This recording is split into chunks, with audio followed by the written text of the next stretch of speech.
Greetings. Got birds outside the window and an IBM ThinkPad.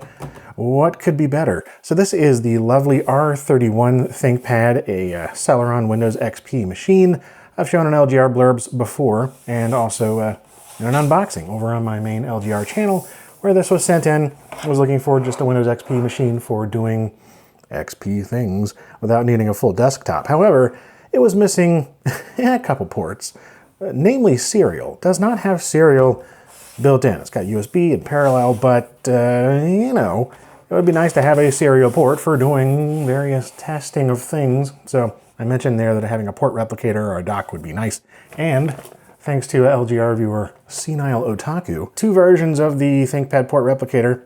The standard replicator for CS100 dock connectors, which should be for what I have here. The other is an enhanced type 2878 port replicator with its power supply, and thanks to the extra power supplies to support the additional USB ports. Also included a memento from a multimedia software company I used to work for. They made titles like Infopedia and Leonardo the Inventor.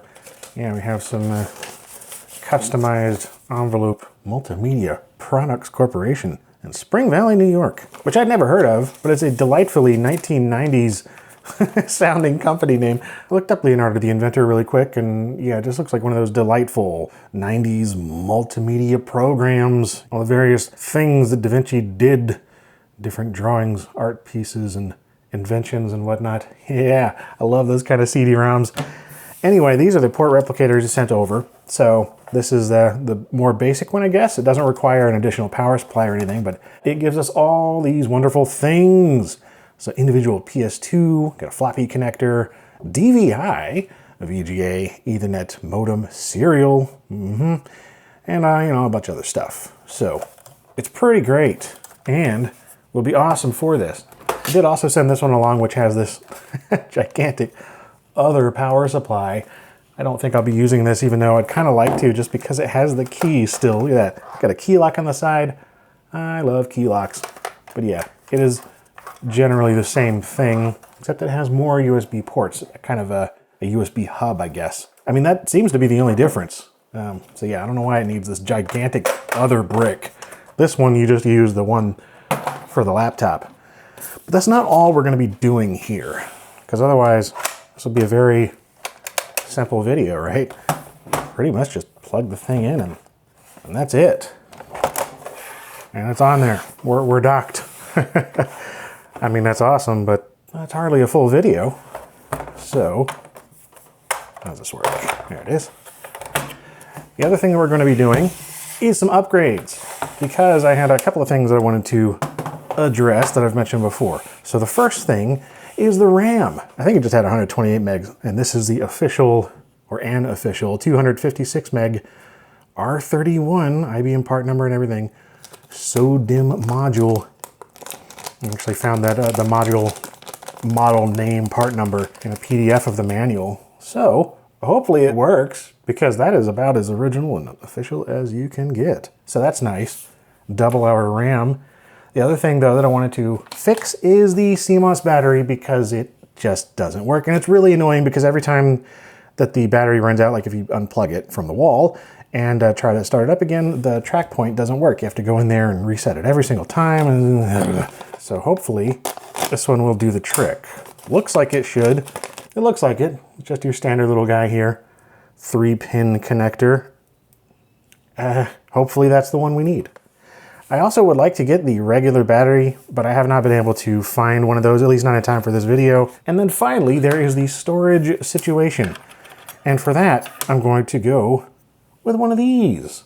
A little mSATA deal, 128 gigs Transcend SSD. And to do that, we're going to be using one of these adapters. You know, this is just a pretty bog standard IDE mSATA adapter. They also have these for NVMe and other things, but I've used these before and had good luck with them. And to do all this, we're going to be making use of this video's sponsor. Yes, this video is sponsored by Fanttik, and in particular the E1 Max screwdriver. Yeah, just love the design of this thing. All the metal, all of the bits, the way that things pop out of there. It's just a lovely thing. Very convenient for projects like this where you have various screws of different sizes.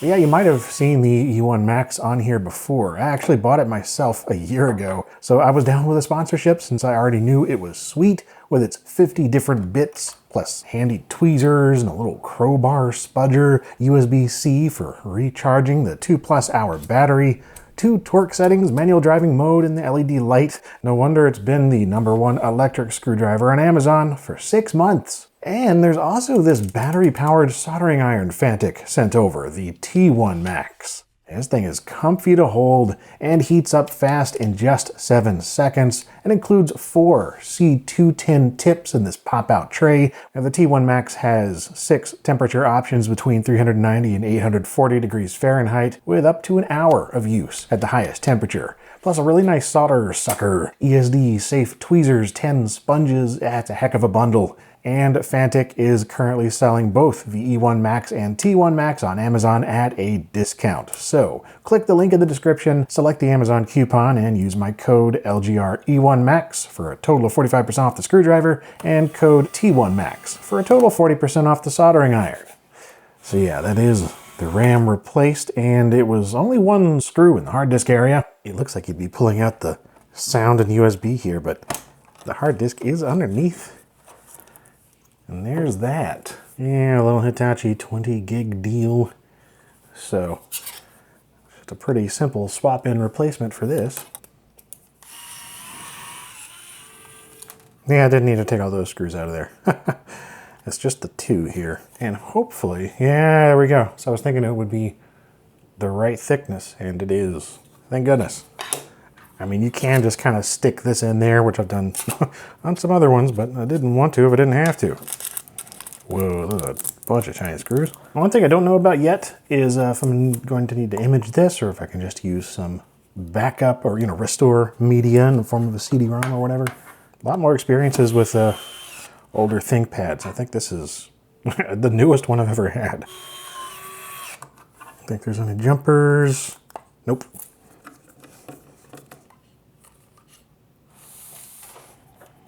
Please fit. It looks like there's a bit of flex that makes it slightly interesting.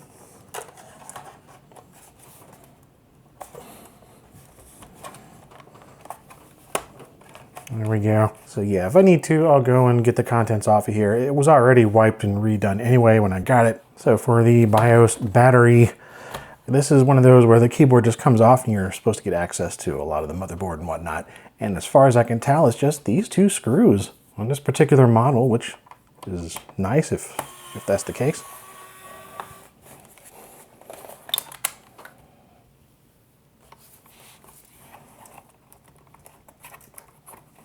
There we go. Well, I am deeply annoyed. I apparently recorded like 15 minutes of replacing the battery, and it wasn't actually recording. The camera was just on, but not doing anything. So yeah, all you have right here is this keyboard comes up, that ribbon cable. You can either leave it in place or remove it. I removed it earlier, but yeah, there's the new battery just right there, chilling. And here was the old one with a much shorter cable, but yeah, just sort of stuffed it under there. And that's that. Sorry it didn't record. Normally I notice when it's not recording if I'm running off a battery, because like it'll turn off automatically, but yeah, I have it actually plugged into the wall today, the camera. So it just stays on. It looks like it's recording even though it's not.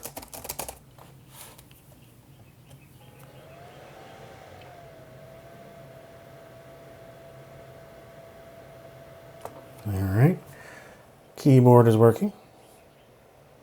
I do see our memory there, and of course the CMOS checksum is bad. We got a new battery.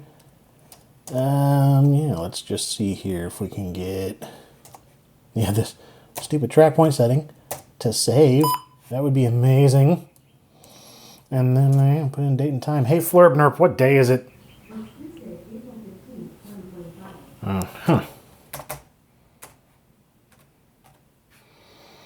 Cool.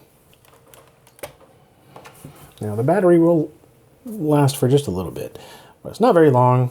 It still needs to be replaced, the main battery here. And there we go. It is dead. I gave it another minute or so to hopefully be fully off. Awesome. Well, good deal. Let's see if we can do something about that operating system. Oh yeah, and the dock. The whole thing that started this. Just use that too, why not?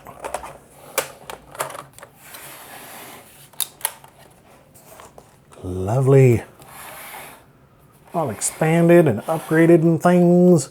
Unlike some other older systems, IBM ThinkPads are almost always well documented, well archived, and there are no less than 3 R31 recovery media archives. So I'm gonna try one of those. Looks like each just have 2 CD ISOs. Oh my goodness, I just realized I don't have any CDRs here at this place. They're all at my house, like my actual house, not at this temporary post-hurricane rental situation. This is the kind of frustrating thing I keep running into, like all of my stuff, you know, for making just basic videos like this. CDRs, floppy disks, certain tools, my workbench. Yeah, I'm gonna try not to take things for granted again once I finally get back home, but back over there for now, I guess. I mean, I was gonna come over here eventually, but didn't plan to do so this early. Home sweet home.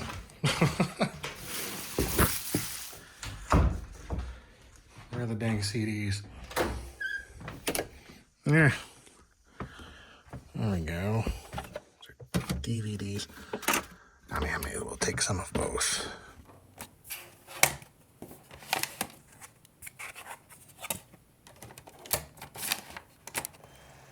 Awesome.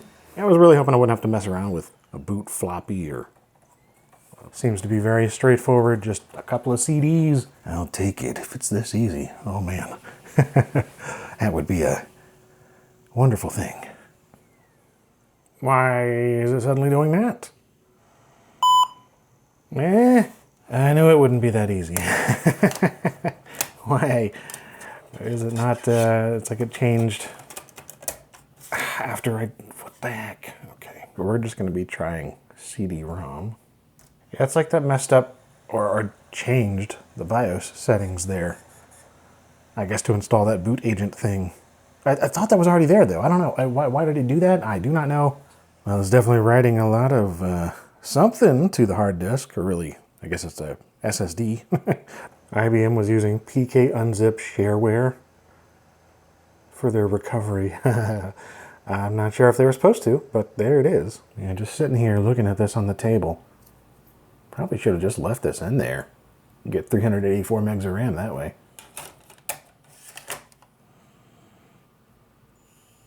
Neat. Well, that was fast.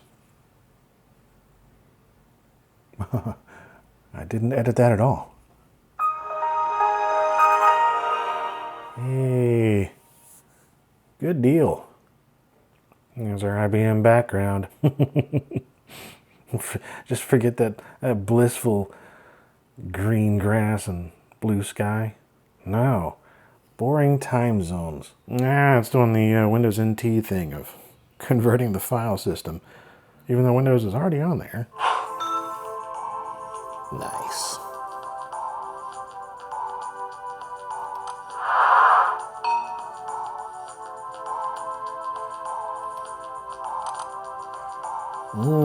All these agreements and things. IBM.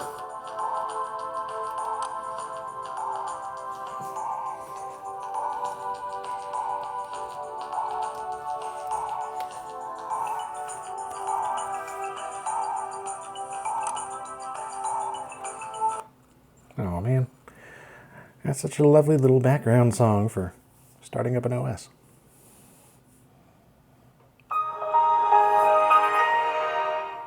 All right, thankfully that was not very painful at all, just that minor little issue with the boot device order changing, but yay, fresh XP, fresh IBM bloat. Typically IBM isn't too bad, but I did put Norton on here, PC Doctor DOS, but we also have 3D Pinball Space Cadet.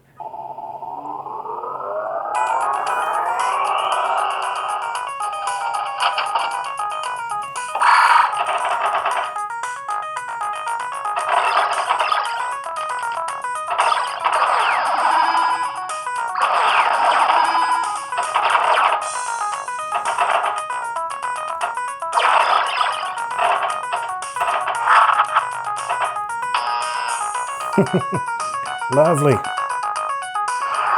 All right, well, probably gonna try Unreal Tournament on here because I seem to recall that being a little bit iffy on the hard disk that was going previously. Yeah, version 2002. So we've got, what is that, SP1? I don't know how it shows up.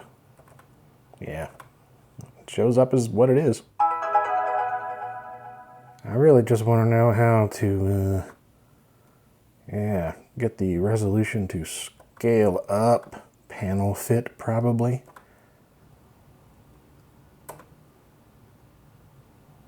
Yeah, I mean, it stretches it there.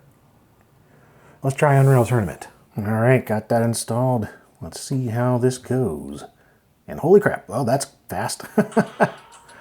Dude, yes. Immediately better. Just go for it. Yeah.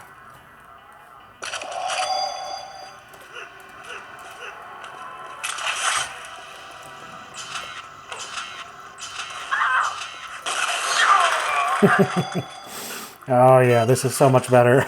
This is so much better.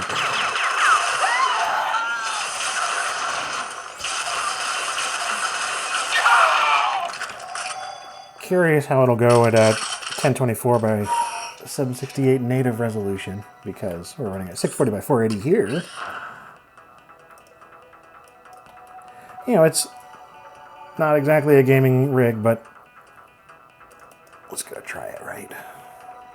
Too easy. It's not bad, actually. Not exactly full 60 or anything, but honestly, quite playable. And again, not having any of that skipping, choppiness, lagging as it was trying to load things in, and that hard drive was just not great.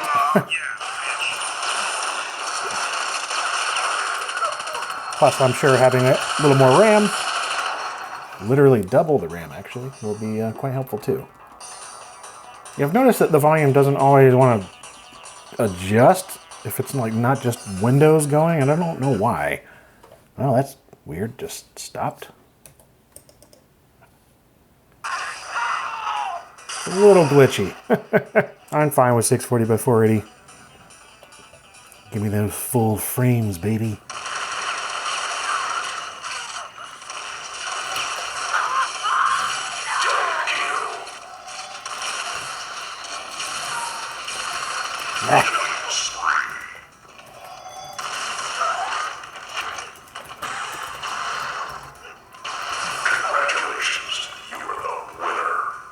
Wonderful.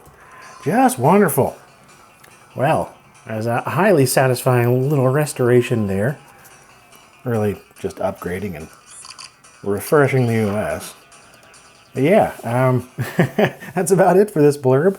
Much more usable, enjoyable system here for sure. And one I'm going to be continuing to use for various LGR projects whenever I need an XP system like this. A pleasure to work on as well with this lovely sponsored screwdriver that I was paid to talk about. I mean, I genuinely enjoy it anyway.